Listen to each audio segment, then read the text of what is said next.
Sejam todos bem-vindos ao canal Companheiros da Luz. Leitura e estudo do livro O Consolador. Obra ditada pelo Espírito Emmanuel ao médium Chico Xavier. Exame da primeira parte, denominada Ciências. Perguntas de números 90 a 114. Iniciemos então a leitura do questionário de subtítulo 5º, Ciências Aplicadas. Pergunta número 90. As ciências aplicadas, como a agricultura, a engenharia, a medicina, a educação e a economia, representam o campo de esforço aos espíritos encarnados, para a amplificação dos conhecimentos do homem, em benefício material da humanidade. Emmanuel responde: as ciências aplicadas são as forças que se mobilizam para as comodidades da civilização. Todavia, apesar de suas características materiais, é dentro de seus quadros que se organizam os esforços abençoados do espírito, em provas de regeneração, ou em missões purificadoras, na sua marcha ascensional para o perfeito. Entrosando-se com as atividades complementares das demais expressões científicas do planeta, todas se harmonizam, nas lutas do homem, como recursos terrenos para o desiderato das finalidades divinas. Pergunta número 91. No quadro das ciências, as inspirações do plano superior são destinadas a determinados estudiosos, ou lançadas de maneira geral para todos os cientistas? Emmanuel responde: nos departamentos da atividade científica, existe às vezes, esse ou aquele missionário, com tarefa especializada, e conferida tão somente ao seu esforço. Em se tratando, porém, de ideias e aparelhos novos, nos movimentos evolutivos, as inspirações do plano espiritual, são distribuídas em todas as correntes do pensamento humano, percebendo-as, contudo, somente aqueles que se encontram sintonizados com as suas vibrações. Pergunta número 92. O agricultor, aplicando os conhecimentos da ciência para a melhoria do seu meio ambiente, e elevação do nível social em que se encontra, cumpre também missão espiritual?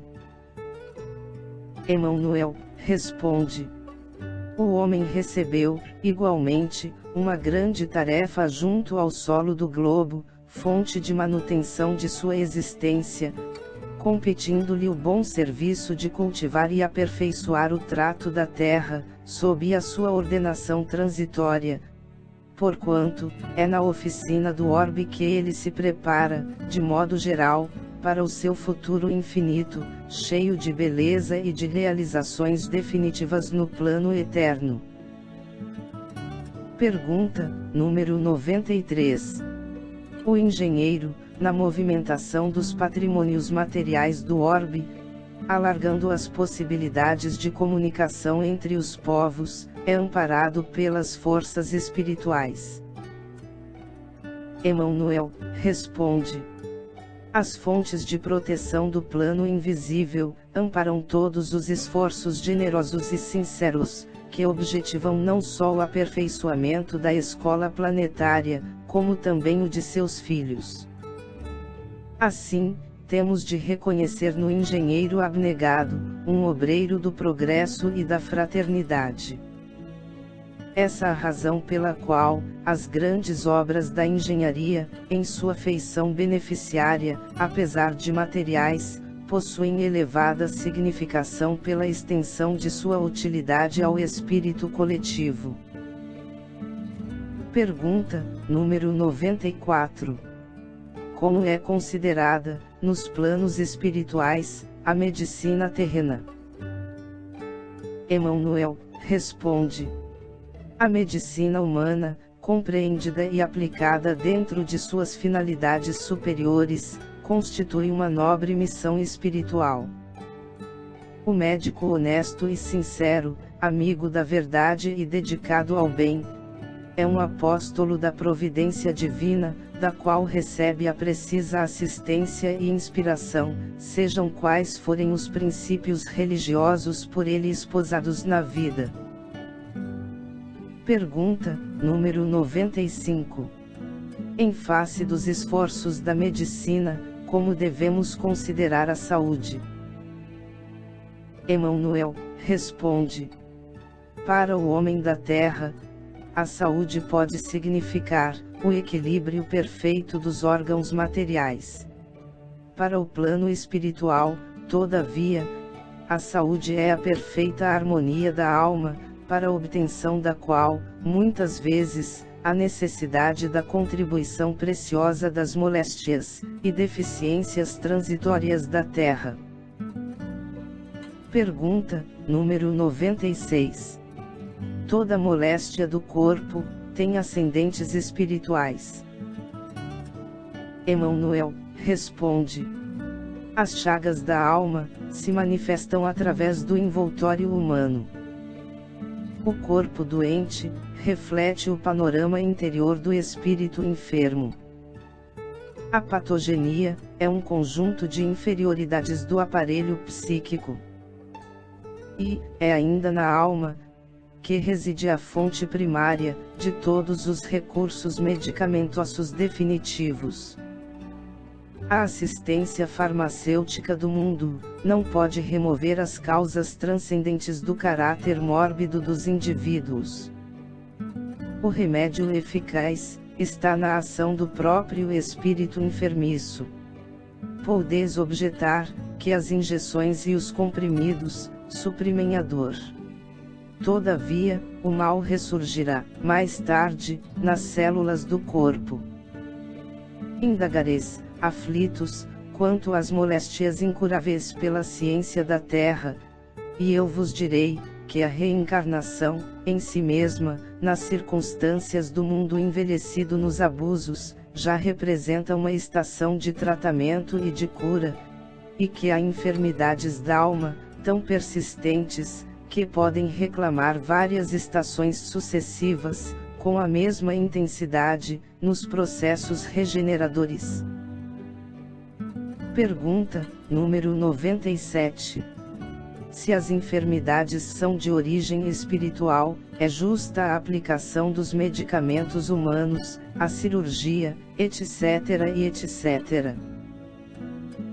Emmanuel responde: o homem deve mobilizar todos os recursos ao seu alcance, em favor do seu equilíbrio orgânico. Por muito tempo ainda, a humanidade não poderá prescindir da contribuição do clínico, do cirurgião e do farmacêutico, missionários do bem coletivo. O homem tratará da saúde do corpo, até que aprenda a preservá-lo e defendê-lo, conservando a preciosa saúde de sua alma. Acima de tudo, temos de reconhecer que os serviços de defesa das energias orgânicas, nos processos humanos, como atualmente se verificam, asseguram a estabilidade de uma grande oficina de esforços santificadores no mundo. Quando, porém, o homem espiritual dominar o homem físico, os elementos medicamentosos da terra estarão transformados na excelência dos recursos psíquicos, e essa grande oficina achar-se-á elevada a santuário de forças e possibilidades espirituais junto das almas. Pergunta, número 98. Nos processos de cura, como deveremos compreender o passe?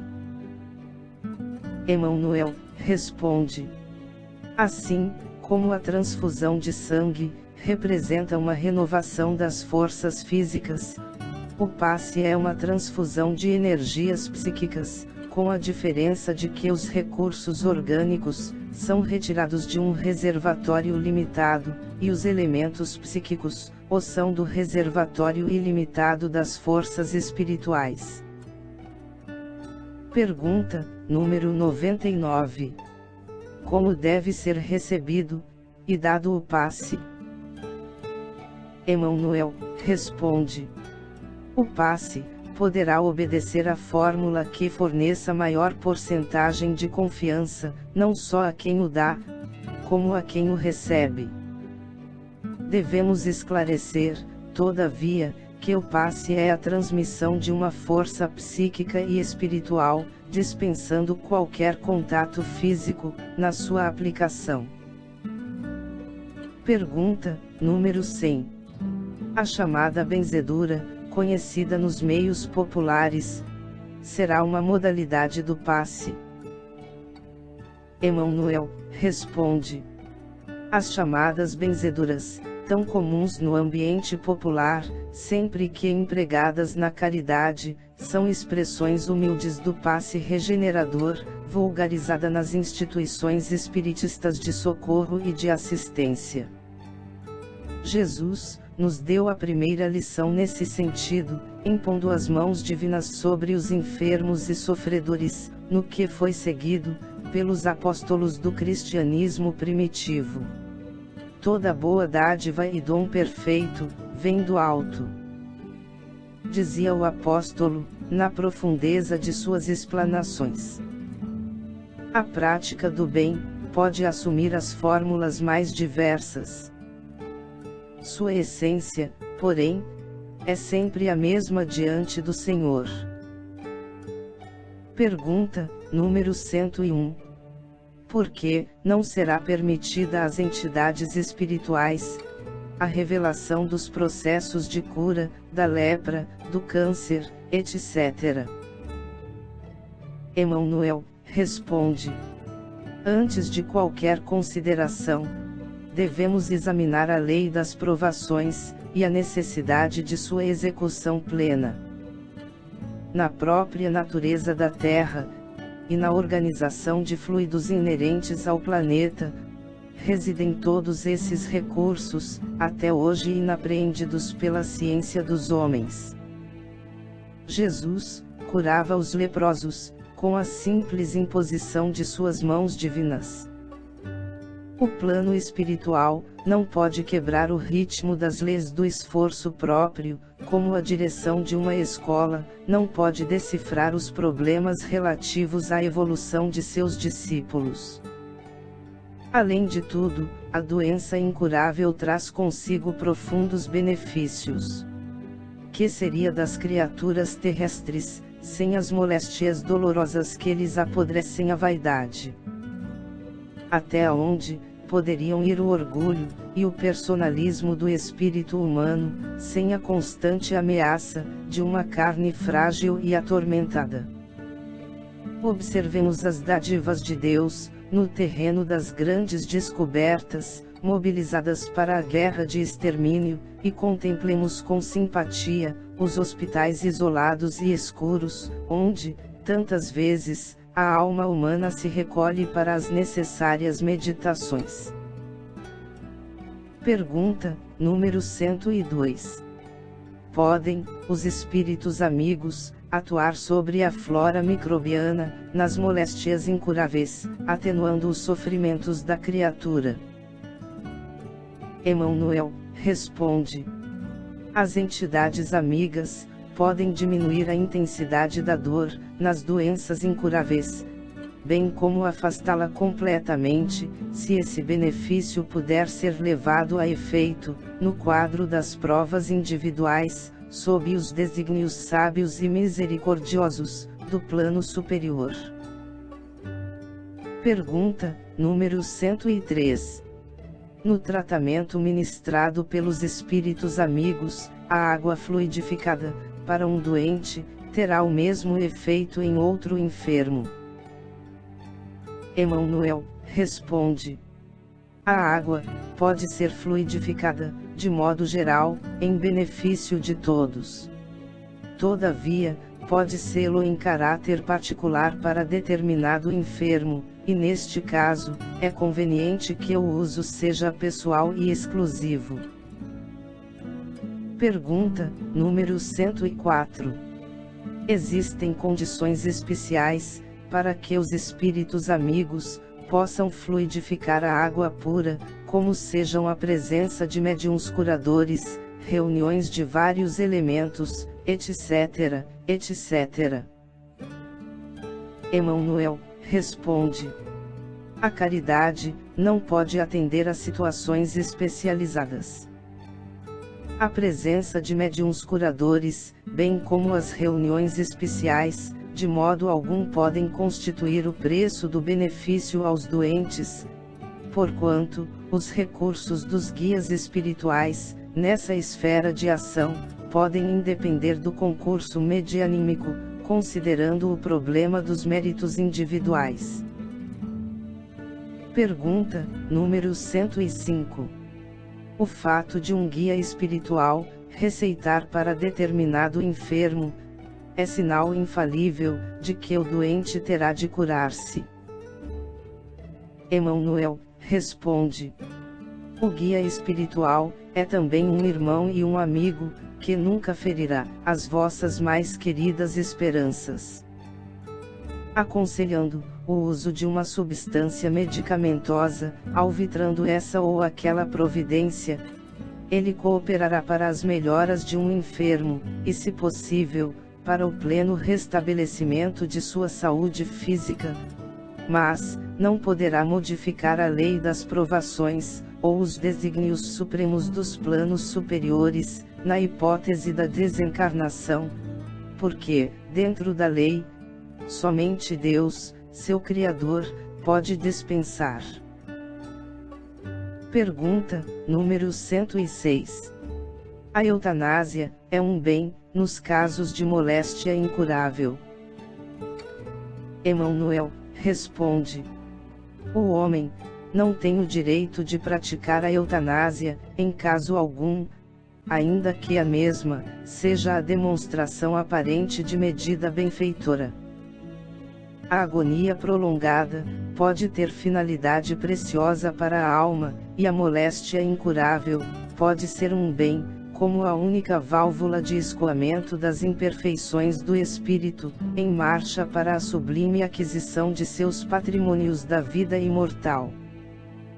Além do mais, os desígnios divinos são insondáveis, e a ciência precária dos homens não pode decidir nos problemas transcendentes das necessidades do espírito. Pergunta, número 107. Um hospital espírita tem utilidade para a família espírita? Emmanuel responde: a fundação de um hospital, em cujos processos de tratamento estejam vivos os princípios do espiritismo evangélico, constitui realização generosa, na melhor exaltação dos ensinos consoladores, dos mensageiros celestiais. As edificações dessa natureza, todavia, exigem o máximo de renúncia por parte dos que as patrocinem, porquanto, dentro delas, o médico do mundo é compelido a esquecer os títulos acadêmicos, para ser um dos mais legítimos missionários, daquele médico das almas, que curou os cegos e os leprosos, os tristes e os endemoninhados, exemplificando o amor e a humildade, na entrosagem de todos os serviços pelo bem dos semelhantes. Um hospital espírita deve ser um lar de Jesus. Seu aparelhamento é uma maquinaria divina, exigindo idêntica superioridade nos operários chamados a movimentar-lhe as peças, de modo a que se não deturpe a grandeza profunda dos fins. Pergunta, número 108. Onde a base mais elevada, para os métodos de educação? Emmanuel responde: as noções religiosas, com a exemplificação dos mais altos deveres da vida, constituem a base de toda a educação, no Sagrado Instituto da Família. Pergunta, número 109. O período infantil é o mais importante para a tarefa educativa? Emmanuel responde: o período infantil é o mais sério, e o mais propício, à assimilação dos princípios educativos. Até aos 7 anos, o espírito ainda se encontra em fase de adaptação, para a nova existência que lhe compete no mundo. Nessa idade, ainda não existe uma integração perfeita entre ele e a matéria orgânica. Suas recordações do plano espiritual são, por isso, mais vivas, tornando-se mais suscetível de renovar o caráter, e estabelecer novo caminho, na consolidação dos princípios de responsabilidade, se encontrar nos pais, legítimos representantes do colégio familiar. Eis porque o lar é tão importante para a edificação do homem, e porque tão profunda é a missão da mulher perante as leis divinas. Passada a época infantil, credora de toda vigilância e carinho por parte das energias paternais, os processos de educação moral, que formam o caráter, tornam-se mais difíceis, com a integração do espírito em seu mundo orgânico material, e, atingida a maioridade, se a educação não se houver feito no lar, então, só o processo violento das provas rudes, no mundo, pode renovar o pensamento, e a concepção das criaturas. Porquanto, a alma reencarnada terá retomado todo o seu patrimônio nocivo do passado, e reincidirá nas mesmas quedas, se lhe faltou a luz interior, dos sagrados princípios educativos. Pergunta, número 110. Qual a melhor escola de preparação das almas reencarnadas na Terra? Emmanuel responde: a melhor escola, ainda é o lar, onde a criatura deve receber as bases do sentimento e do caráter. Os estabelecimentos de ensino, propriamente do mundo, podem instruir, mas só o Instituto da Família pode educar. É por essa razão que a universidade poderá fazer o cidadão, mas somente o lar pode edificar o homem. Na sua grandiosa tarefa de cristianização, essa é a profunda finalidade do espiritismo evangélico, no sentido de iluminar a consciência da criatura, a fim de que o lar se refaça, e novo ciclo de progresso espiritual se traduza, entre os homens, em lares cristãos, para a nova era da humanidade. Pergunta, número 111. É justa a fundação de institutos para a educação sexual?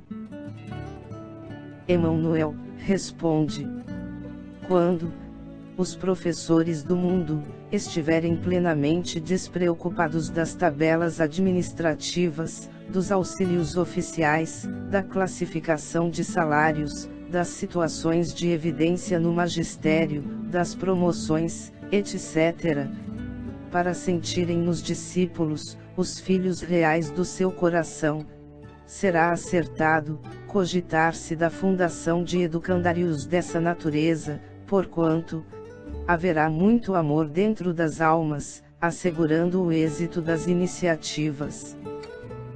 Os professores do mundo, todavia, considerado o quadro legítimo das exceções, ainda não passam de servidores do Estado, angustiados na concorrência do profissionalismo.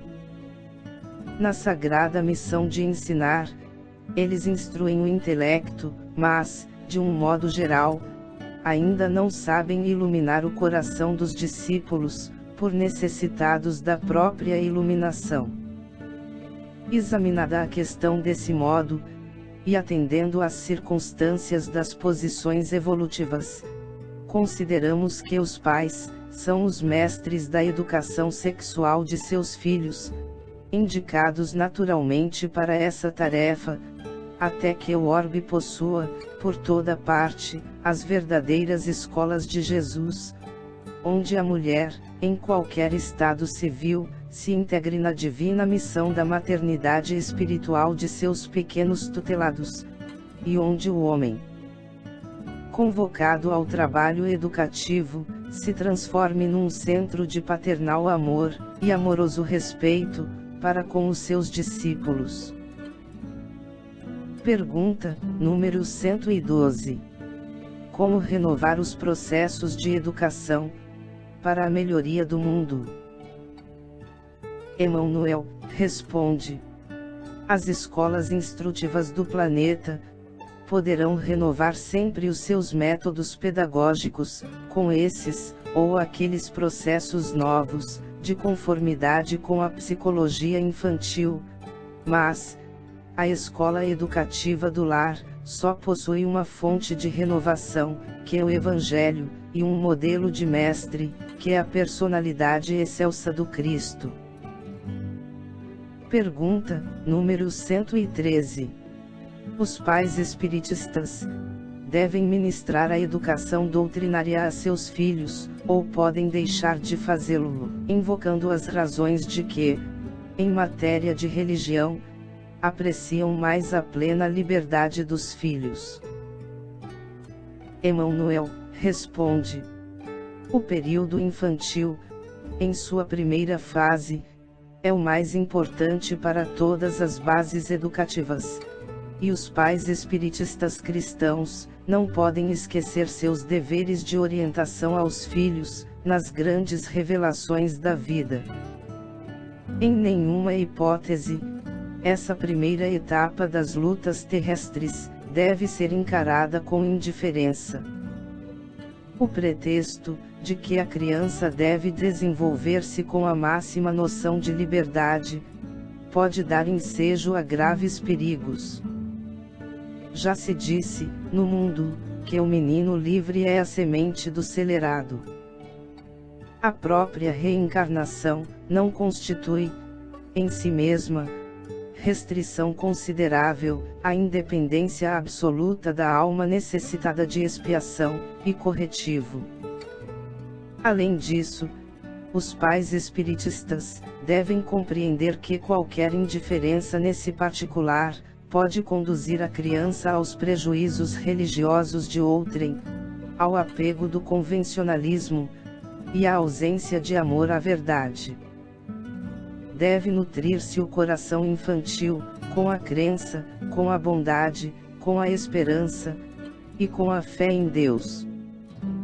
Agir contrariamente a essas normas é abrir para o faltoso de ontem a mesma porta larga para os excessos de toda sorte, que conduzem ao aniquilamento e ao crime. Os pais espiritistas devem compreender essa característica de suas obrigações sagradas, entendendo que o lar não se fez para a contemplação egoística da espécie, mas, sim, para santuário onde, por vezes, se exige a renúncia e o sacrifício de uma existência inteira. Pergunta número 114. A economia deve ser dirigida. Emmanuel responde: no que se refere à técnica de produção, à necessidade da repartição e aos processos de consumo, é mais que justa a direção da economia. Porém, nesse sentido, todo excesso político, que prejudique a harmonia na lei das trocas, de que o progresso depende inteiramente, é um erro condenável, com graves consequências para toda a estrutura do organismo coletivo. Tais excessos deram causa aos sistemas autárquicos de governo da atualidade, onde perecem todos os ideais de justiça econômica e de fraternidade, em virtude dos erros de visão do mau nacionalismo. A vida depende de trocas incessantes, e toda restrição a esses elevados princípios de harmonia é uma passagem para a destruição revolucionária, onde se invertem todos os valores da vida. Que a economia seja dirigida, mas que as paixões políticas não penetrem os seus domínios de equilíbrio e reciprocidade, porquanto, na sua influência nefasta, o bastar-se a si mesmo é a ideologia sinistra da ambição e do egoísmo, onde o fermento da guerra encontra o clima apropriado para as suas manifestações de violência e extermínio. Chegamos ao final da leitura deste questionário. Não percam no próximo vídeo a leitura do início da segunda parte, intitulada Filosofia. Obrigado por apoiarem nosso canal. Curtam, comentem, inscrevam-se e compartilhem. Boa reflexão, e que Jesus abençoe a todos.